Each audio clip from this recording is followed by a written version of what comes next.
It's absolutely fascinating to look back and see how England essentially storyboarded its own 150-year cultural rebirth. Because as any great filmmaker knows, a masterpiece doesn't just spontaneously happen, right? It has to be carefully laid out, beat by beat.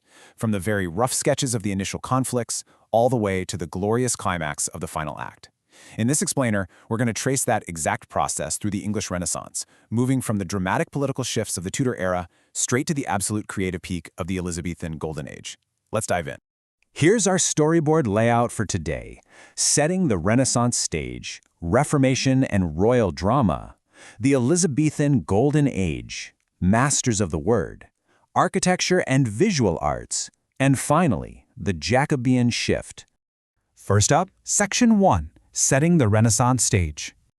Just look at how these historical events domino into each other. In 1476, William Caxton brings the printing press to England. Suddenly, knowledge isn't locked away anymore. It spreads like wildfire, accelerating learning and totally refashioning society. Then, boom, 1485, Henry VII is crowned. This effectively ends the chaotic Wars of the Roses and serves as the real dividing line between the Middle Ages and modern times. These events laid the essential groundwork, the rough sketches, if you will, for the radical political and religious upheaval that was just around the corner. Moving to Section 2, Reformation and royal drama. Now, the English Reformation was highly unique. While the Reformation in places like Germany and France came from the bottom up, driven by everyday people, the English version was very much top-down. It was a massive political chain reaction. Step 1. King Henry VIII desperately wanted a male heir which his wife, Catherine of Aragon, hadn't provided.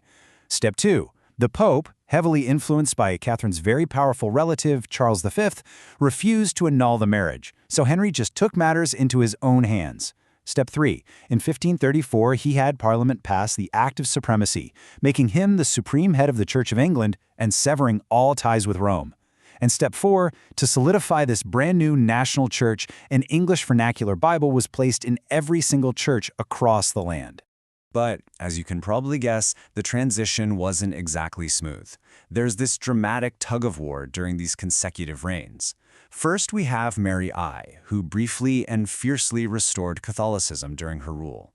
But then Elizabeth I takes the throne in 1558, and she firmly restores the Protestant Church, bringing the desperately needed stability that the country needed to allow culture to truly flourish.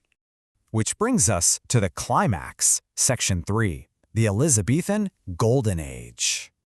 The crucial takeaway here is that this era, often beautifully called a nest of singing birds, thrives specifically because the Queen provided the perfect environment. Though, with explorers like Francis Drake circumnavigating the globe and the incredible defeat of the Spanish Armada in 1588, they were seeing birds with an incredibly powerful navy. The country experienced a huge surge of humanist learning, focusing on classical philosophy and human potential. It was an age of adventure. Expanding global trade brought in immense wealth and drastically improved the standard of living. Basically, all of this economic and political prosperity was the exact fuel required for the arts to absolutely explode. Next up, Section 4. Masters of the Word. There is a really sharp contrast here that I want to highlight. In the Italian Renaissance, the cultural rebirth was largely driven by the visual arts. Think those grand sweeping paintings and Catholic religious imagery. But in England, the Reformation had resulted in large-scale iconoclasm, basically a total rejection of those religious icons. Because of this, the English Renaissance channeled its creative genius in a completely different direction. They poured their artistic energy into literature, theater, and the written and spoken word, totally fueled by those new vernacular translations of religious texts. The pioneers of this literary explosion were just remarkable, and they were constantly building on each other's innovations. It started with poetry. Sir Thomas Wyatt traveled to Italy and literally brought the sonnet back to England. Then, the Earl of Surrey took that spark and invented both the English sonnet form and blank verse. From there, these university-educated wits took these poetic tools straight to the professional stage. Thomas Kyd invents the revenge tragedy. Christopher Marlowe, often called the father of English tragedy, popularizes the mighty line of iambic pentameter. And at the exact same time, Edmund Spenser is out there creating a sprawling, epic, poetic masterpiece with the Faerie Queene. Together, these writers were inventing the very literary tools that would soon be perfected by one legendary playwright. And that brings us, of course, to William Shakespeare. He took those exact tools forged by Marlowe, Kidd, and Surrey and used them to prototype our modern understanding of human psychology. He perfectly fit the entire world of human passions, desires, and aspirations into his works. I mean, he brought unmatched complexity and life contradictions to classics like Hamlet, Macbeth, and Romeo and Juliet, leaving us a creative heritage that is still, to this day, considered one of the absolute peaks of world art. All right, Section 5, Architecture and Visual Arts. So, if they weren't painting giant religious frescoes, how did this literary nation express itself visually? Well, the English actually found profound visual expression in highly intimate art forms. They invented the portrait miniature, these tiny, incredibly detailed paintings designed to be worn in lockets. It's such a uniquely English invention. And on a grander scale, they fully embraced classical architecture. Inigo Jones, who was the first classical English architect, traveled all the way to Italy to study the works of Andrea Palladio, and he brought those classical proportions back home. This resulted in magnificent, symmetrical manor houses with extensive use of glass, prominent elevations, and beautifully decorated skylines. A perfect example of this is the famous Hardwick Hall. As every storyteller knows, the mood of a narrative can turn on a dime right in the final act.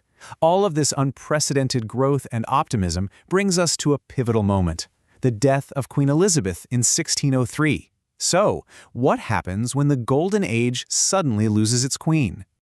That takes us to our final act, Section 6, the Jacobean Shift. The literature from this time drastically reflects the shifting national mood. The Elizabethan era, as we saw, was characterized by a sense of boundless optimism, humanist potential, and real national unity. But under King James I, that Golden Age optimism faded into a deep, deep sense of disillusionment. Writers and citizens alike felt completely surrounded by political corruption, leading to a gritty new era of literature defined by biting satire and deep psychological darkness. Playwrights like Ben Jonson completely thrived in this cynical new environment. Jonson actually championed a totally different kind of play called the Comedy of Humors. It was based on this old medical theory, and he wrote plays where characters were entirely driven by a single obsessive physiological trait, like all-consuming greed, for example. Think of it kind of like a dark modern sitcom where every character is an extreme caricature of their worst flaw. He used this sharp, rule-bound classical satire to ruthlessly skewer the political and social corruption that the public felt was suddenly everywhere. It was a brilliant, albeit very dark, way to storyboard the anxieties of a changing society. And that perfectly illustrates the entire arc of the English Renaissance. A meticulously storyboarded journey from the end of the Middle Ages right through royal religious turmoil, culminating in an explosion of literary genius that forever shaped how we understand human nature. As we wrap up this explainer, I want you to consider our own time. If their Renaissance navigated massive technological and social shifts to literally give us the modern English language, what media, language, and stories are we storyboarding right now? What legacy is our era going to leave behind hundreds of years from today? Thanks so much for exploring the English Renaissance with me. Keep asking questions and keep learning.